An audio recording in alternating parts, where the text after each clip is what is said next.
Et ce que je me suis rendu compte dans ces différentes expériences, c'est qu'à chaque fois, les secrétaires étaient un rouage absolument essentiel de l'organisation parce que c'était les personnes qui nous permettaient de répondre à nos obligations administratives essentielles pour la survie de l'entreprise, très clairement. La secrétaire est au service de l'entreprise, mais il faut savoir aussi valoriser chaque membre de l'équipe. Donc on sentait une frustration énorme sur ces postes. Première chose. Deuxième chose, finalement, c'est le fait que j'ai rencontré beaucoup d'entrepreneurs quand j'ai choisi de m'orienter vers l'entrepreneuriat et j'ai remarqué des dominantes communes à chacun des entrepreneurs. L'énergie, la passion, la génération d'idées, dans les bons côtés des choses. Bien sûr. Et dans les mauvais côtés des choses, c'était tous des chèvres, osons dire les termes, des chèvres en organisation.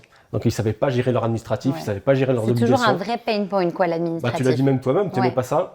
Aucun entrepreneur passionné n'aime ça. Exactement, globalement. Je préfère le déléguer, en fait, finalement. On préfère les déléguer, les patrons des PME les délèguent à leur bras droit, etc., etc. Tout le monde délègue l'administratif parce qu'on n'est pas bon. On préfère se concentrer sur la zone de génie, globalement. Et la troisième chose, qui est plutôt un phénomène économique et financier, quand on comprend un peu comment fonctionne une entreprise, c'est que j'ai rapidement compris que les entreprises allaient avoir, avec la crise économique qui arrivait, allaient avoir de plus en plus de mal à lever de la dette, lever des fonds, à avoir de l'argent finalement de la part de différentes institutions. Et pour réussir à le faire aujourd'hui, il faut montrer patte blanche, il faut montrer dans son bilan qu'on a plus de coûts flexibles que de coûts fixes. Et la manière de le faire, quand on sait que les plus gros coûts fixes, c'est la masse salariale, c'est de transformer sa masse salariale en une masse salariale flexible. Et donc avoir des postes comme les secrétaires, mais d'autres postes aussi, passer en coûts flexibles, à savoir des indépendants. Tout à fait. Donc c'était le concours de ces trois phénomènes qui m'ont dit « Ok, il y a un truc à faire sur le secrétariat freelance ».